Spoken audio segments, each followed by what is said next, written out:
度料理的特色是什么？印度是世界上早的古文明之一，印度料理当中所使用的香料，同款嘛是历史悠久。台南老爷行路以美食探索为主题，邀请知名印度料理主厨周和善，甲台南老爷行路副主厨曾凯勋携手合作，推出几啊道具有特殊风味的印度料理。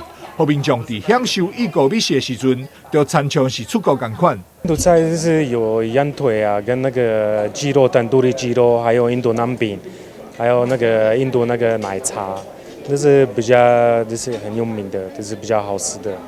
对，然后都是用那个印度那个玛莎拉做的香料比较多，让它的那个味道比较不一样。每位印度料理的师傅，他都有自己的玛莎拉配方。像刚刚 Sam 主厨说的，牛肉跟鸡肉，它适合的香料就会不一样，那有可能会多或者是少这样子。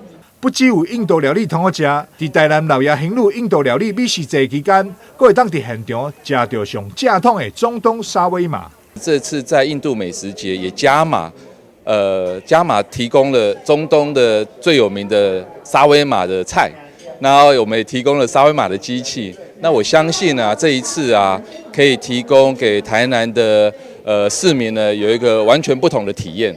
台南老爷行路蹦蹦玛莎拉印度料理美食节，自4月16号开始到4月25为止，互你唔免出国，就会当享受到上正统的印度料理。